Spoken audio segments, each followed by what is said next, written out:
What's up, YouTube? You're in the building. The Life Game Avengers of Current Culture. We say our name like 20 different ways with the same words. It's me. It's the living legend, Larry. How you doing tonight, my brother? Man, I'm hanging in there, just doing my thing, trying to make it through another day and earn another dollar. So, well, all I got to say is I'm sick of those Republicans up in your area harassing people who trying to early vote. I saw the news. man, How you gonna pull up with your Trump flags, try to hem up the line so people can't get in there and early vote? Just a contradiction of everything they claim to be law-abiding citizens and all that BS. yeah. I mean, honestly, I just, if they were really trying to keep people from voting, they should have been arrested and they should be charged because voter intimidation or interfering with people trying to lawfully vote is a felony, and people should be charged accordingly. Like, I just don't understand. I just don't understand why people don't want others to vote. If you truly believe your candidate is the best candidate and you believe that your ideas are the majority ideas, then let people go out there and speak. I mean, there was one election already. There was no voter intimidation. I mean, obviously they cheated with the Russians, and maybe they're worried that without the Russians helping them this time, if they, maybe the Russians can't help them as much because they've been outed. Maybe they feel that the only way they can win is to cheat. But it's really shameful, to see Americans out there trying to keep other Americans from voting. But in all reality, that is the American way. America has, from its very, very, very beginning, been a country of voter suppression. They have tried to keep the masses from voting. It started off with the whole thing that you had to be a land-owning white male to vote. And then they got rid of the land-owning part. So then it was only white males. And then they want to keep, black people and women and everyone else. So this country has a long, ugly history of voter suppression from the very, very beginning. So, I mean, as much as I want to say it surprises me, it doesn't surprise me one iota. Just not even a little bit. It is what America is, and it's shameful. And as someone who is part of a minority, all we can do is push past it, make sure we go vote.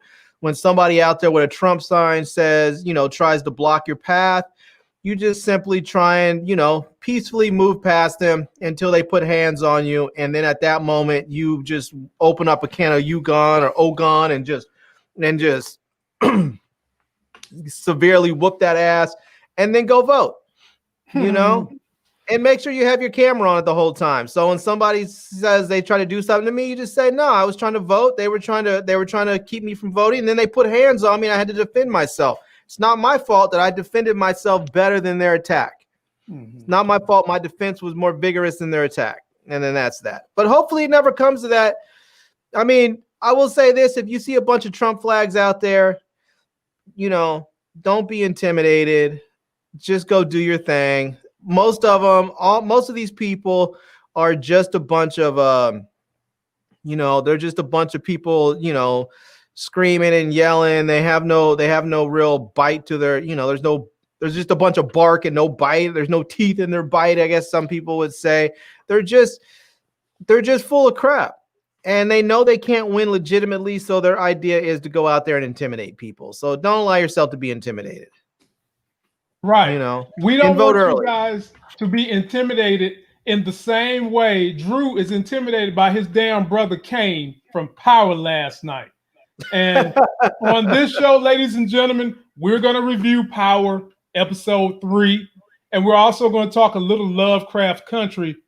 But before we dive into it, let me shout out to everybody. Chris P, Olympia, Cash Money, The Future is Mike, Trisha C, Buzz is going to be in here in a few minutes.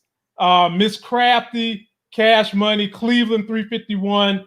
The whole gang is here to hear us rail out, wig out on Power episode 3. And if this is your first time finding me and Larry, please subscribe to my channel, subscribe to his. Both links are in the video description. And before we give our review, it's only fitting, and I mean it's only fitting, that we go to the most show-stopping event that happened on episode 3. I got to go there because these two women had the best weaves I've seen this side of the Mason-Dixon, and one of them laid the smackdown on the other one. Take a look. Asked Tommy to help you again and to tell you where he hid the body just in case. Either way, it was your call. And then when James wouldn't come back to you, when he began a relationship with Ramona Garrity, when he was leaving you behind for Albany, he wasn't just abandoning you, he was leaving behind your criminal enterprise, your family. Boy, did Tameika open a can of whoop ass on Tasha. Did you see the look on Davis McClain's face when she mentioned Ramona Garrity, which got me thinking they might go looking for Ramona at this point, Larry.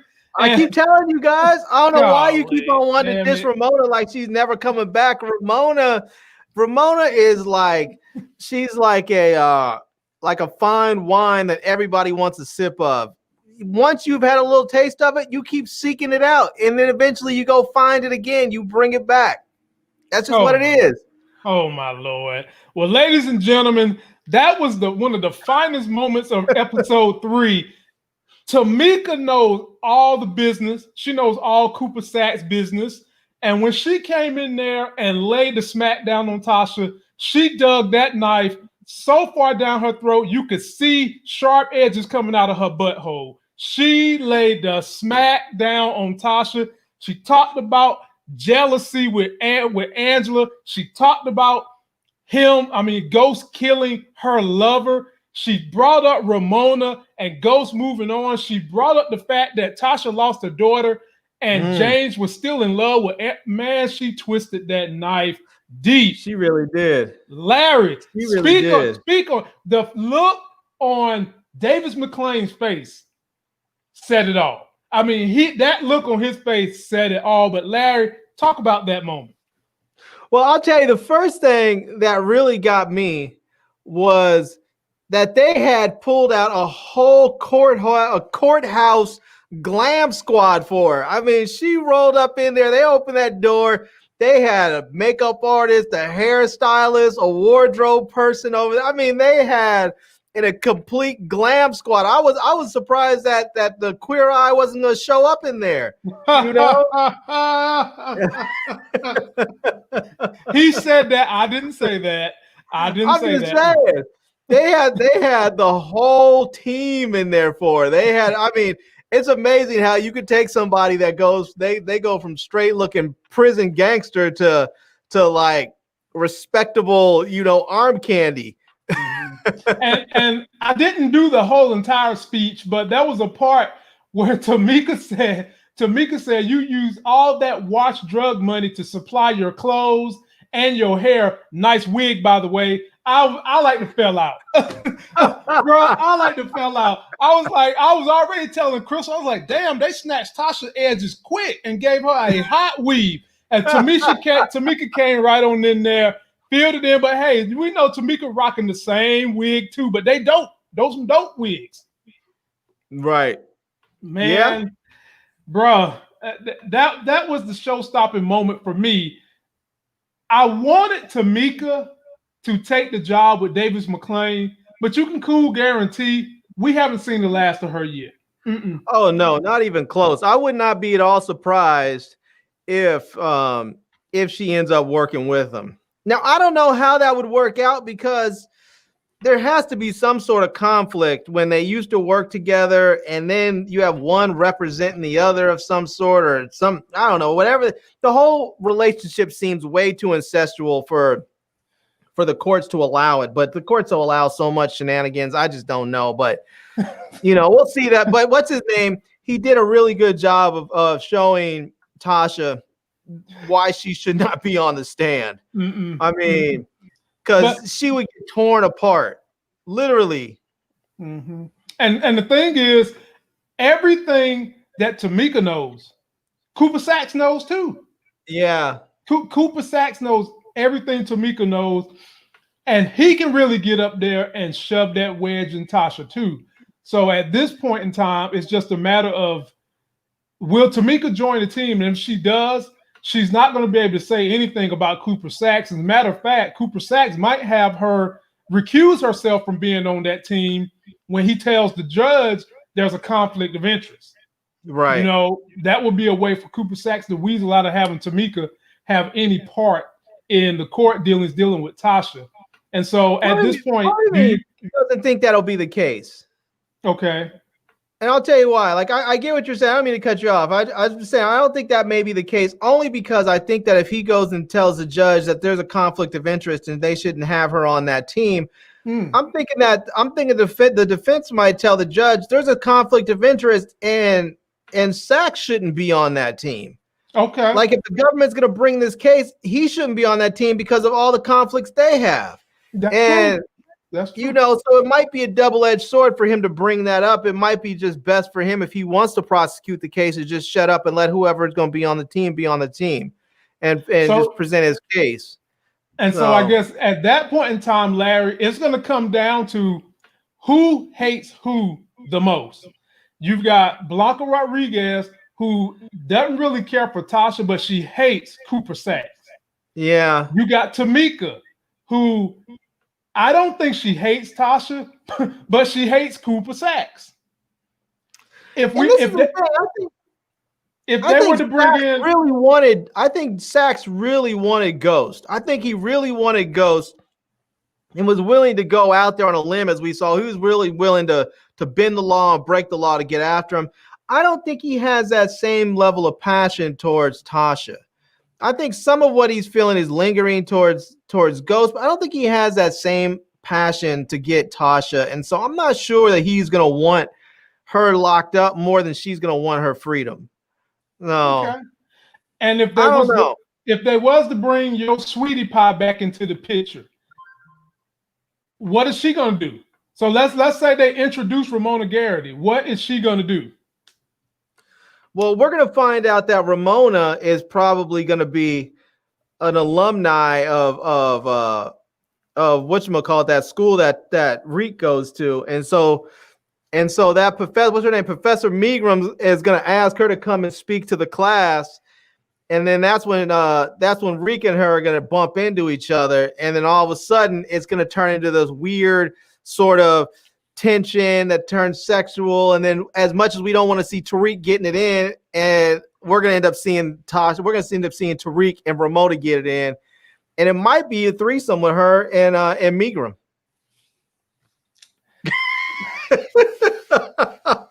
Moving right along, ladies and gentlemen. Moving right along. Hey, man, you asked. I did. I don't know why I asked him anything dealing with Ramona. We know what kind of crazy answers we're going to get. Let's just go ahead and jump to the beginning of this whole thing. So we get to know a little bit more about Drew's character. And this is just my opinion, but for him to be in the game that he's in, he seems a little bit timid and a little bit soft. The daddy is in love with Drew taking the mantle and being the cartel leader, and he doesn't want Kane to do it because he feels like Kane is a hothead. And I can agree that Kane has the temperament of Tommy, that's for sure. But Larry, I don't know. I think Drew's gay.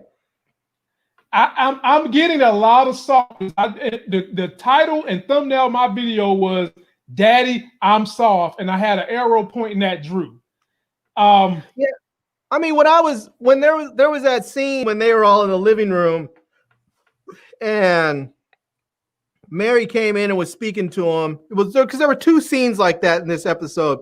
And one of those ones, when she came in and spoke to him, and he said something else to her, he either said something to her, he said something to Kane.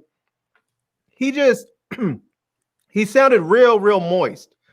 And I was like, I think dude's gay, and I think that's partly why his dad is saying he's not built for this life. I think maybe that he thinks that the dude's gay, he's too soft, and he doesn't, even though we have him in this life, he's not really built for this life. And we need to, like, if you're going to have him do this, you either need to toughen him up or we need to remove him from the gangster side of it. And which isn't a bad idea. I mean, if you're going to have an organization that you want to flourish, it's not a bad idea to let one person run sort of the streets like a Kane, and let the other person run the business side, so that you can have your money sort of insulated. So you have the business side that's clean, and people are maybe you have to clean the money up by running it through a nightclub like James was, or whatever other businesses that you have.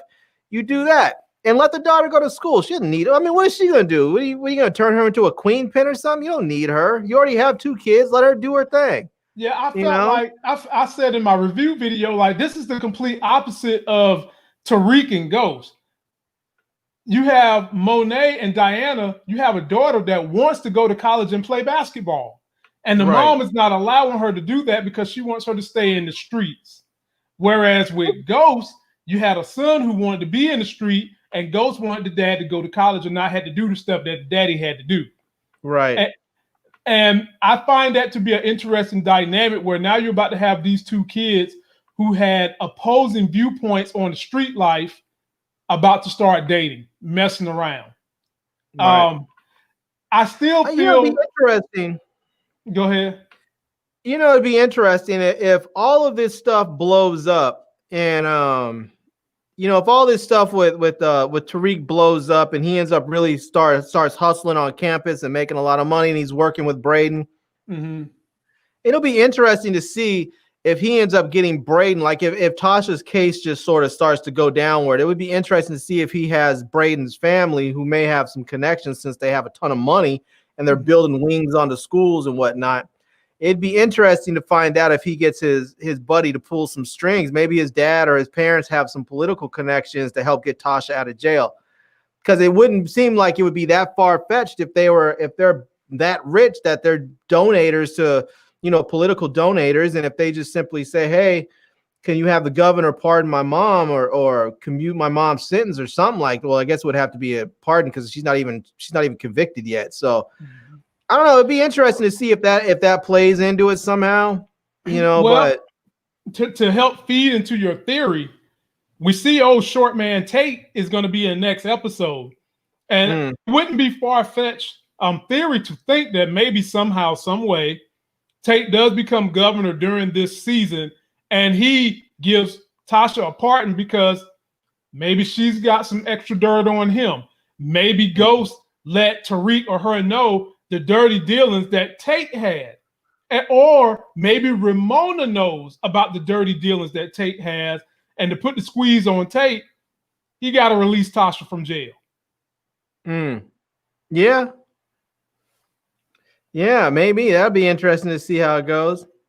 Man, I tell you, they have left. If you don't think too hard about stuff, they do leave you guessing a bit. I don't want to think too hard about it because I don't want to figure anything out, and then I don't really enjoy watching it. So I'm enjoying. I'll be honest with you. I'm sort of intrigued about what's going on with Professor Megram and the other dude, because he obviously knew what he was doing and messing with Professor Megram's head. Because when he had that graduate student in there, he really didn't want to be with her at all.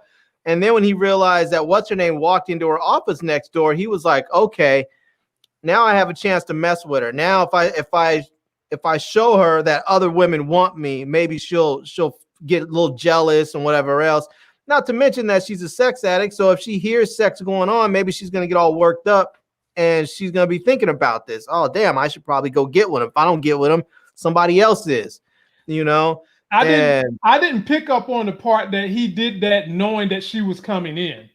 No, I think he definitely knew, because he was at first he was like, he was telling the girl no, really didn't want to, and then I felt like he heard those doors open, and then not only did he go ahead and stop her from leaving at that point and initiate it, he pushed her up against the adjoining wall.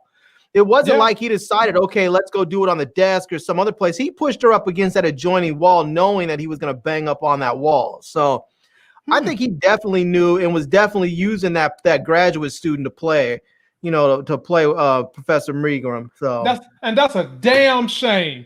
You done had this graduate student of yours read the book, and did you catch the title of the book? Title of his book is called Raw. I wonder what the details are of that book that he tells on Professor Megram. So the student done read the book, says that he's a romantic. He hears the footsteps of Professor Megram, and then instead of being a romantic with the student, he throws her ass face first up against the wall and then proceeds to pound her while he, in your opinion, knows Professor Megram is listening. Yeah. She's been trying to avoid him the way that her sponsor has told her to do. And then she hears all that noise. And we was wondering, is she going to go in there and try to get in the mix, or she's going to leave? And she left. So that says she's tempering her primal inner urges. Right, but we don't know where she went. For all we know, she got all worked up and decided to leave and ran into Tariq on the way out. I guess we'll find out next week. No, I'm just saying, man. She did not run into Tariq because maybe she ran into Zeke then. Whoo, that could be a mess. As much as they are setting it up that she has a thing for Tariq, they really are spinning these other women into Tariq's life, like Lauren. You know, she's doing everything but coming out of her clothes, throwing the panty drawers at Tariq. Diana, you're talking about the little Spanish girl? Lauren is the student that's in his class. Right.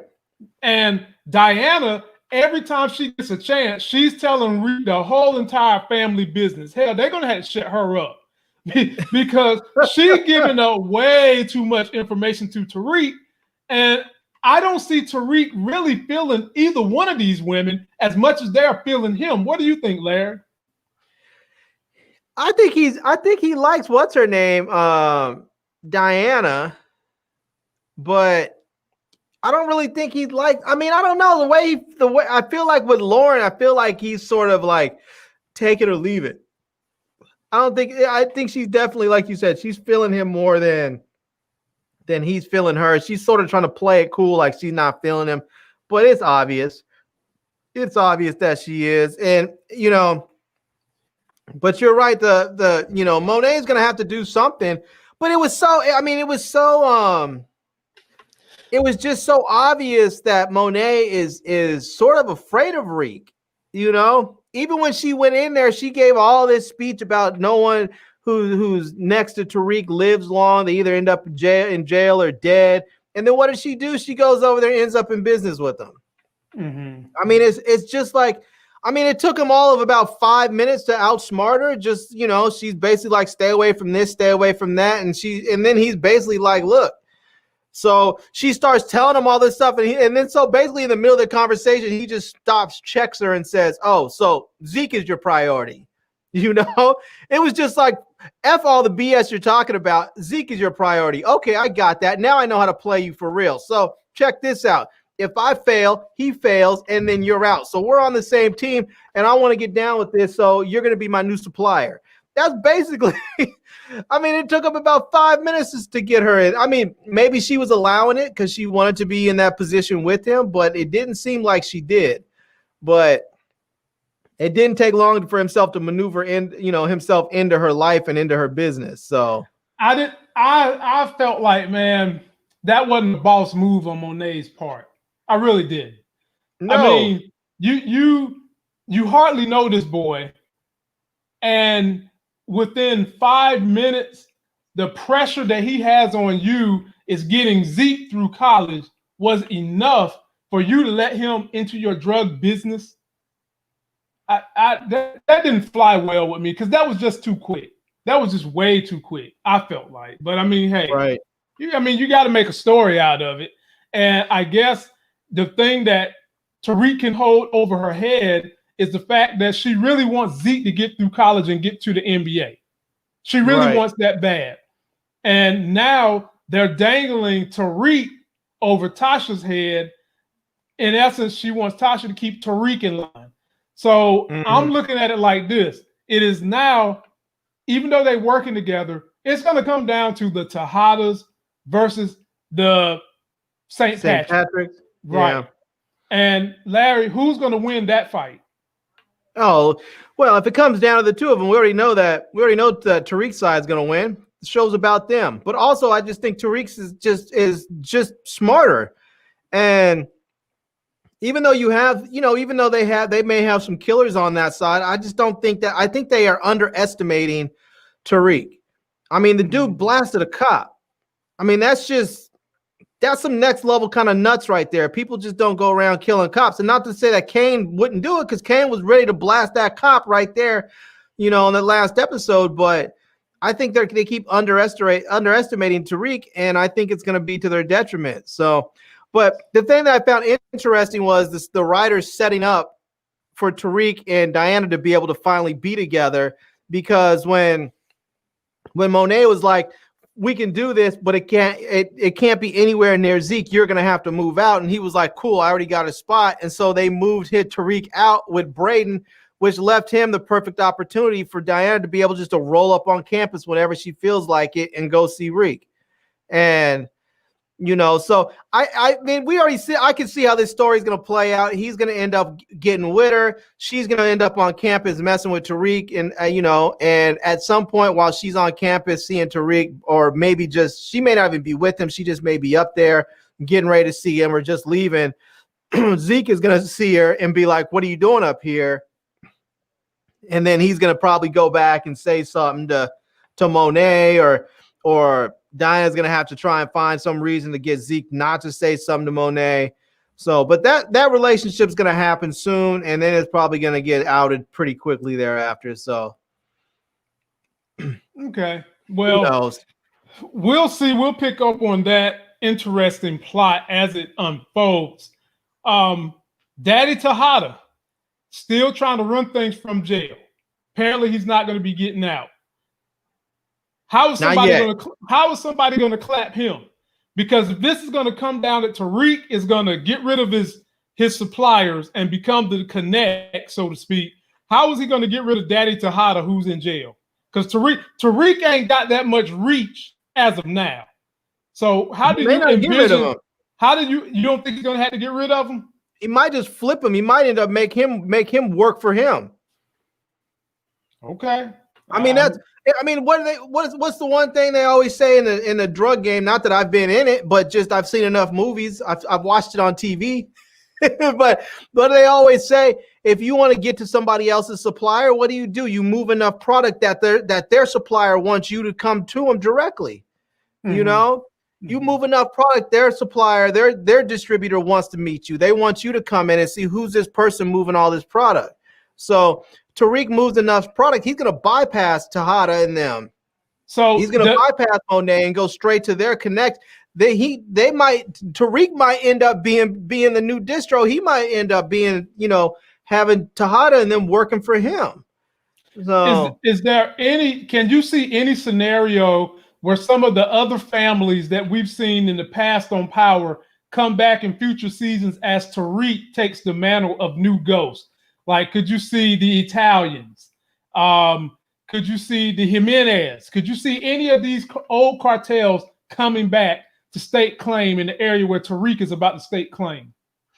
Well, yeah, I can see Tariq working directly with the cartels because, if he has that connect, he gets to avoid all the other people that may be out there. He can avoid the Tejadas and whoever else, and he can go straight to the cartels. And that's one, he's going to get the best price, and he gets a little bit more security when you don't have to deal with those extra layers of people. We know that the cartels want to stay insulated from the law. So that's just one less layer that you have to worry about someone snitching. So, right. And somebody in the comment section just mentioned maybe they could weave in 2-Bit to go and take out Daddy Tejada. He's still part of the Power universe. Yeah. And I always thought last season it was going to be a Tariq 2-Bit team up. It never happened, but it still could happen. I don't think they'll take out Tejada this season. I think he'll be around because he seems like one of those characters that they're going to sort of build up until he ends up getting out of jail, and then they'll have some more conflict because of the way they're setting it up right now. There's he's pulling the strings from inside the prison, but he's also he has Monet working, but he's still sort of controlling things. She wants to do things her way. And so I see that conflict with those two. and what we can see brewing potentially between Tejada and Tariq. So I could very much see that they build this up until eventually Tejada gets out of jail, and then you have a real conflict between him and Monet. And is she going to be willing to step back and play second fiddle to him once he's out of jail? And at that point, they might find themselves almost in a full-blown war if you now have Tariq with like a full-blown crew. If he has all of his people working for him, because he might have some street cats that he's going to work with, like maybe, like you said, maybe he ends up hooking up with Two-Bit. Two-Bit hits the streets and basically is his Tommy, and then he has Braden on there, that's working, the college scene and working maybe some of the, depending on what his parents do, maybe he's working the Wall Street crew or something. So maybe he's like, his what's the dude's name? Stanfield or not Stanfield, that's the name of the university. What's the other dude's name? The dude that Ghost used to deal with? Stern. Yeah. Maybe he's like his Stern in some ways, where he's dealing with that other world. So I don't know. I mean, I'll be interested to see how this all plays out, but I don't think they're getting rid of Tejada anytime soon. I think. Oh no. I think he's going to be around at least until next season. Okay. I think at least until next season, and then we'll see maybe what happens with it. Because I think they're going to eventually have to get him out of jail. Oh yeah, he's coming out of jail. It's just a matter of how they're going to spin the story to get him up out of jail. But I mean, I'll tell you what I could see. I get a little sweet. I get a little sweet vibe from Daddy Tejada just as much as I get a sweet vibe from Drew too. Just saying. I think Drew is gay. I think that's a story that's going to come out. I think he's gay, and that's where they're going to go with that story. And I think the daddy could be bi. You think the daddy's bi, huh? Could be, and maybe that's one reason why he's caking up for Drew so much, because they have that connection. And the daddy sees it and knows it too. Huh. Interesting. Yeah, I didn't see that, but I'm not going to discount it. I'm not going to say it couldn't happen. I just didn't think about that. So, but we'll see how that plays out. But I definitely think Drew's gay. I think the sister's probably going to end up needing to go to school. The daughter needs to go away and go to school. But I think the daughter is probably very smart in such a way that Mary J probably wants to control her, and it'll get to a point where she can't because she's just too smart. You know? Y'all be bugging in the comment section. Look, Patty 718, they are just reserved. I don't see gay daddy is fine.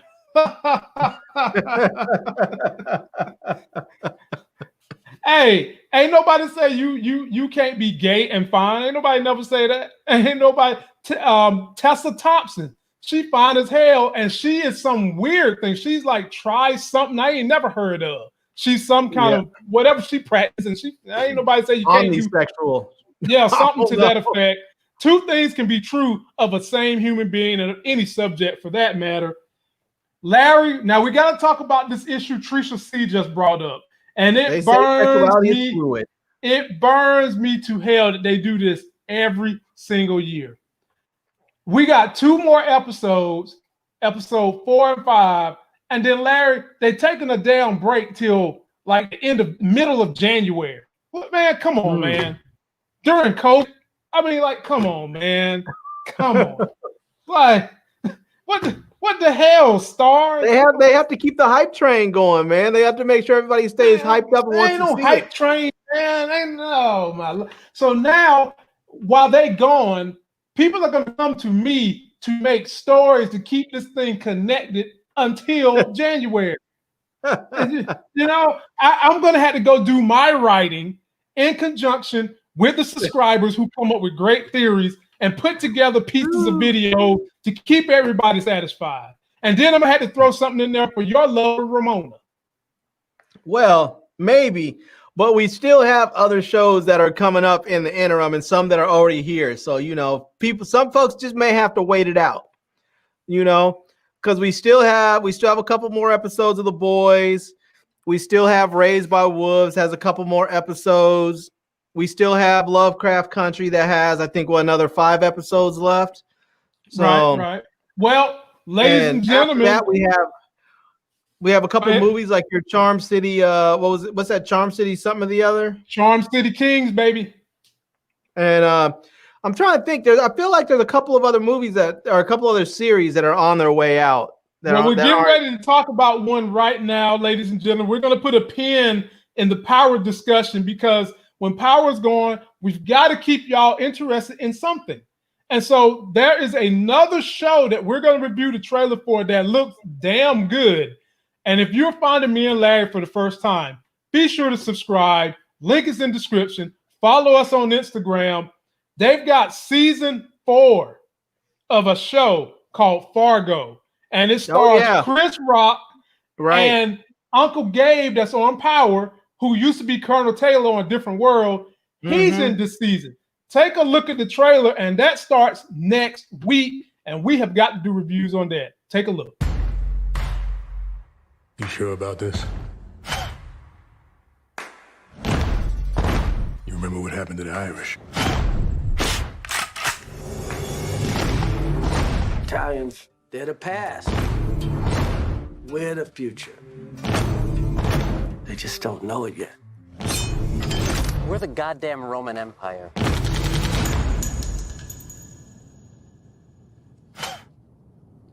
Hey! They still control trucking, the unions, railroad. I see you've met my daughter. Your daughter? The one and only. Oh, yeah. Now I see it. Huh. We need to move now, before they get their heads on straight. This is what you call a transition of power. What are they? Decorative?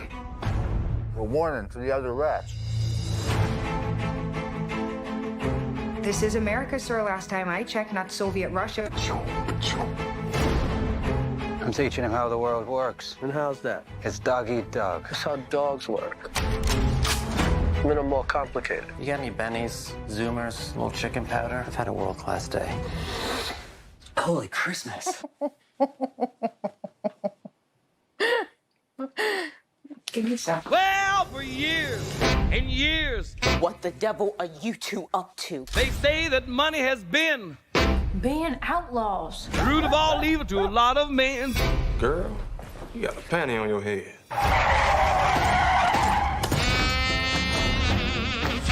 If a man's pud need a tug, would this be the place for said tugging? Can I just skip to the chase? Now money is short, time If is you long. like the setup, If you have you're one, gonna have love no the wrong. punchline. Are we good? You tell me. Yeah, we're good. Men. Always acting so Humphrey Bogart. I don't know when you got to go. I'm gonna slow pump some babies into your daughter one at a time and twice on Sundays. Damn. Fargo. You got a funny way of talking. I'm from Minnesota, land of 10,000 lakes. Premieres September 27th on FX. Okay. Okay. Hey, now them's cut your neck words right there. I'm gonna pump some babies into your daughter nice and slow 2 times on Sunday, whatever the hell that white guy said. He said every day and twice on Sunday. Man, let me tell y'all something. That show comes on FX. If you haven't watched FX, they do gritty shows. I did the reviews for Godfather Harlem last year, and that's supposed to be coming back again this year, and that was a damn good show. Equally as good as Power, if not better than Power. Equally as good, if not better. I'm getting a lot of the feel. Watch Godfather of Harlem, you're sleeping. Yeah, be sure to go watch Godfather Harlem. Then turn around and come watch the reviews I did. I have a playlist that says Godfather Harlem. There you go. We're going to have to watch this too. I'm very intrigued by the show. It looks like it's got great writing. I love Chris Rock. I love Colonel Taylor, Uncle Gabe on Power. And I like this dynamic of them going back. That's got to be what, Larry, the 40s? The 40s, those cars look like they're from the 40s. And the dynamics for minorities trying to be in any illegal game was way worse than what it is now back in those days. Larry, what you think about that trailer? It looks fine to me. It looks like it's going to be a good writing story, and I'm going to definitely check it out. Yeah, it should be interesting. I haven't watched Fargo since season 1, so they're on season 4 now, and so I have no idea what it's gonna, if it ties into the other stories or not. I feel like I kind of want to go back and watch season 2 and 3 just to get an idea of, if it's going to be a sort of continuing thing. I can't imagine it is since they're going back in time, but right. It seems like it's going to be a fun season to watch. So it seems like it's going to be good. And this is one of these things I'm really happy to see when you see stories like this. It's one of those things where Hollywood for the longest time kept trying to say, "Oh, people won't watch these stories. They don't make money. If we make them, then they're going to be losers because it's bogus. If you have good stories with good writing and good acting and directing, and basically if you just make a good show and have Black people in there with those stories, people will watch it and they will love them, and you'll still make money. You'll still win all the awards. I mean, if you look at the Emmys that just happened, I mean, Zendaya was the youngest woman to ever win, a leading actress thing, and she's a woman of color, and she was like, it's amazing because just like in the last couple years, you've had 2 Black women win the best leading best actress in a leading, or I guess a leading role or whatever for the Emmys, and it's like the first time, it's like the first 2 in like 72 years. So things are changing, hopefully for the long haul. But I just think I'm really happy that stories like this are being told, and I'm happy that they're making money and they're popular so that they can continue to be told. So hey, shouts out to my homegirl Regina King taking the Emmy, Watchmen, because when I started doing reviews of that, a whole lot of nerd ass white people came at me saying, I hate all this racism, and that's not believable. I was shut the fuck up, man. Just shut up, man. I was just like, this is a part of what happened in the country, and for them weaving it into that story made that story even better. It made it even better. And Regina King killed in Watchmen. If you haven't watched Watchmen, be sure to go back and check it out because Regina King deserved what she got for Watchmen. She deserved it. Right. Chris P says, "Oh, Zendaya won an Emmy." She did. She won for Euphoria. So sure did. Yep, she won. Yeah. So, ladies and gentlemen, check out our reviews we'll be doing for Fargo season 4. And now we're going to another great Black story that Larry and I both love. We're talking about Lovecraft Country, episode 6. Larry, run down the episode so we can discuss it. Yeah, episode 6 was definitely a trip. Let me pull it up here so I can I can refresh my memory. Most of the episode was not set in Chicago. The bulk of this episode was actually set in Korea and dealing with what's her name? Oh gosh, what is his Korean girlfriend's name? I can't think of her name up top. That part was a direct setup from the very first episode when he kept having that visions of that Korean lady. If you guys remember that phone call he had in the very first episode, they've been weaving this in little by little by little, and now you actually had an episode that took place in Korea. Right. And it was a really good episode. I mean, as far as the story, the way they told it, the stuff that it gave you a lot of background on Atticus and helped you understand Atticus and the way he is and some of the things that he did while he was at war and the way he behaves now, because you can see that he has what by today's standards we would say is PTSD. We can also see how like the way that he snapped really quickly on his dad when he realized his dad had killed the native woman, and the way he snapped and just was ready to beat him to death. You will see why he's so able and capable and willing to do that, because you can see that he has that in him. And but it's amazing because when he meets that woman, if I can find her name in here if I can find it was let's see, that was episode 6. It's called Meet Me in Daegu. Jingha or Ziha, her name is. But anyways,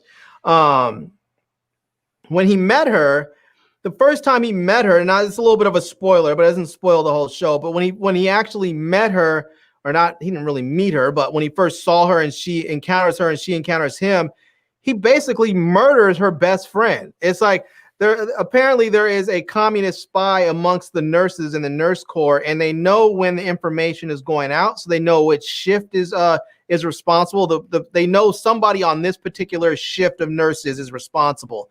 So they take all the nurses and they line them up, and so they're asking who's the spy, and so this one dude, I think he's like a lieutenant or a colonel or something, he's like, who is it? And no one answers. So the dude takes his pistol out and bam, shoots one of the nurses point blank in the head and kills her. And then he's asking, again, who did it? And he goes to kill another one and his gun jams. And so he calls out, "Private, come here," and tells him to go kill her. The private that comes over is Atticus. And so Atticus has his gun that's not, and he just, without any kind of forethought, he just walks up with his gun and bow, shoots her. And the woman that he shoots was the Jing Ah's, it's her best friend. And it was right next to her. So she's up there with her best friend's brains splattered all over her. And so anyhow, after that, the actual spy really confesses. They take her away. But, Jiha was planning on murdering Atticus. And so she has this plan where they're spending time together and she's planning on murdering him. But in the process of all this, she actually falls in love with him. And so it really becomes this complicated tale at that point. And there's a twist to this that if you haven't seen any of the trailers for it, then I'm not going to spoil that part at all for you. But there's definitely a twist to their love and to how things go down that's just very, very interesting. And some of me wonders how much of Atticus was protected because of, Atticus sort of has this supernatural connection, and and how much of it really, like, maybe this person was able to love him because of this supernatural connection, and maybe it was something else. But it was a fantastic episode. I mean, it really, really was. It dealt a lot with the relation between Americans and the Koreans during the Korean War, and communism versus democracy. And it was a really, really interesting story. You have this woman that loves, she's from a traditional Korean family, but she loves all of this sort of modern world culture that the Americans are bringing in with their movies and their food and whatever else. And so she's just like absorbing the music and the movies, and she loves it. She loves the dances from what's his name, Fred Astaire and Grace Kelly. She loves all this stuff. And so when she's trying to date, they have like these speed dating sessions where they bring in men from like these engineering schools they do speed dating basically with the nurses. And she's talking to one of them about it, and he's just like, the Japanese try to take our culture from us for 50 years, and now you want to go ahead and take in all this American culture? What's wrong with you? And he basically just takes his pen out and marks her number off the list. And then there was another guy that she brings something up to him about the movies, and he's like, "Oh yeah, I saw this one twice too." And they're going back and forth. They have this really nice rapport, and you think that they're gonna have a connection. And right at the end of their speed date, when they tell him to go to the next one, he takes his pen out and he draws a line through her name, just like, nope. It was just, it was a trip. The whole episode was a trip, but it was really, really good. So I guess on the scale of 0 being the worst, 10 being the best, how would you rate episode 6? I'm going to give episode 6 probably an 8, maybe an 8.5, because there's a couple scenes in there where you're going to just be like, oh, it's a really good episode. It's hard to, I want to give it higher, but it's so hard because some of those first episodes that we saw were so fantastic. I mean, this episode was not as much of like the whole running around and people being attacked, like that whole scene, that the intensity of like the scene that you see with like all of them in the basement holding hands with those ghosts and exercising the ghost outside of attic, all that stuff was intense. It was fantastic. You know, when you have episodes where they're basically playing, you know, Indiana Jones, and they're on these great adventures and, you know, treasure hunt adventures and meeting people that have been locked away in this cave for, you know, or this room for however long. Those things were just phenomenal episodes. This one was also really, really fantastic, but just in a different way. It was really heavy on acting. It was really well written. It was really well directed. It was just, I mean, you'll see when you watch it. It is fantastic. It really is. It's just fantastic in a different way, but it still very much has that same vibe, because there's a couple of scenes in there where you're just like, oh, and you're kind of hoping, well, you already know what happens on some level, because we know Atticus has made it out of the war and back home. So we know that he survives some of this stuff, but in the moment, you're kind of like, oh, geez, what's up with that? You know, and you're kind of left wondering. So anyways, it seems like it's going to be, it was a cool episode. I'm looking forward to seeing where they go with it from there, because it looks like the way they wrote this episode, she's going to be in this series for at least for the rest of it, or at least the rest of this season. So shouts out to my man Buzz, who, when we can't think of people's name, he always fills in the quirks for us. Shouts out to Jordan Peele for putting together a minority-based show that has weirdness, it has complexity, it's got great characters, it's got great writing. Something unlike what Hollywood has always tried to say minorities couldn't do. Shouts out to the whole team. This show has been excellent. Each episode feels like it could be a finale, and that's what we're capable of in 2020, damn it. Right. Yeah, this was a pretty great. This was the first episode that didn't feel like a finale, because it was written. Don't get me wrong, it didn't feel like some of the, like one of those filler episodes like some series do, but it didn't feel like it was a finale, because it felt like an episode that was building to something bigger. And it gave you enough meat that you really enjoyed the episode, but it really felt like an episode that was building to something bigger. It was giving us enough information that we can't wait to get to the next episode, so that, because we can see how we are allowed to see how these characters, like the character in Atticus, how his personality and his story has developed. And now we want to see what happens with him now that we have some more information. And I think it lets us look at him in a little bit of a different, not even a little bit, a lot more of a different light now that we've seen some of his background. So, yeah, it's going to be, it is a great episode. And I think most people will probably really enjoy it. So. Agreed. Now let's finish this thing off. First of all, before we finish, shouts out to that good brother that plays Atticus. He is joining the MCU to play Kang the Conqueror. Ooh-wee. And Kang is a bad mofo. He's bad mofo. If they portray him in the MCU the way he was in the comics and the cartoons, look out. Y'all thought Thanos was bad. Kang is worse than Thanos. That's all I got to say. And they're going to have I thought we already established that Thanos wasn't bad. I thought we established that Thanos was just an environmentalist. No, I mean power-wise. If you think Thanos was powerful, Kang the Conqueror got real powerful, because think of Kang the Conqueror as Tony Stark, but in 3-4 centuries ahead of the time we're in right now. That's Kang the Conqueror. And I can only see it getting good, and I'm glad they picked him to play the role. So, ladies and gentlemen, that is the round table of discussions. We still got about 6 minutes. Larry, is there anything you want to fill in the gaps on while we still got this 6 minutes to go? Man, yeah, I don't know. I mean, there's a couple of shows that I know I've been looking forward to that are coming out. Some of them I've seen these trailers and I just sort of look at them. Sometimes I try and remember to actually write them down. But I always say if people have good shows to let us know, because, maybe we'll give them a chance and take a look at them. If something's good, we're always open to good stuff.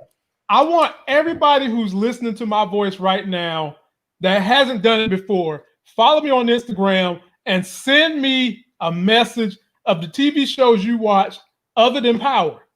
I mean, there's a whole lot of other good stuff out there, and I know y'all watching more than Power. Some of y'all claim y'all weren't even going to watch Power because Tariq was the lead, and y'all watching it. So hit me on the gram, inbox me whatever else you're watching other than Power. I've listed off a couple of good shows right here in this one episode that you guys should watch. Definitely check out Fargo season 4.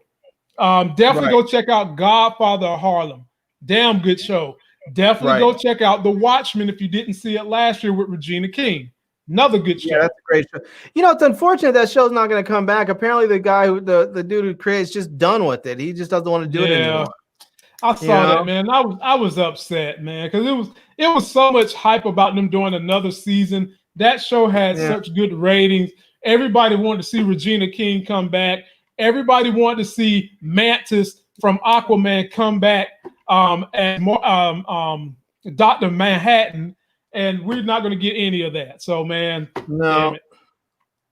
Yeah, and it's unfortunate, you know, but I mean, I can understand from, you know, on one level. I mean, as a creative, a show like that takes years and years to develop and finally, you know, to get from your original idea onto paper and, you know, to actually go through all the meetings and get their story greenlit and get it financed and then finally actually get it made and then on the air.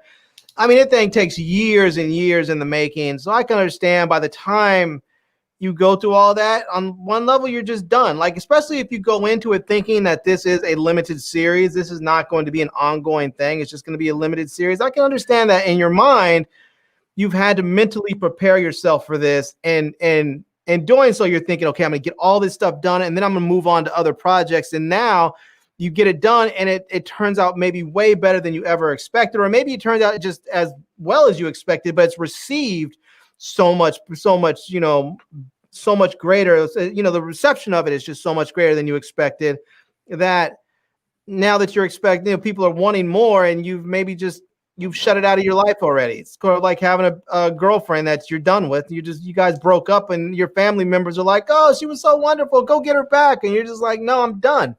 You know, we're done. That's it." You know? Okay, so we have a TV suggestion by our good folk, Chris P. He's saying check out Ratchet with Sarah Paulson. Sarah Paulson plays in American Horror Story, recurring role. Love her. She's a damn good actor. I love her social stances. So that right there alone is enough to make me go check it out.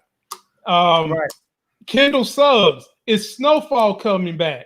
I heard they pushed that back again because it was supposed to come out this summer, and I think they're pushing it back some more. Queen of the South. Larry, have you gotten into Queen of the South? I've tried that one, and I just can't seem to get into it.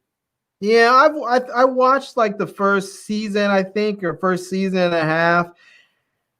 I really wanted to get into it. I just had a little bit of trouble getting into it.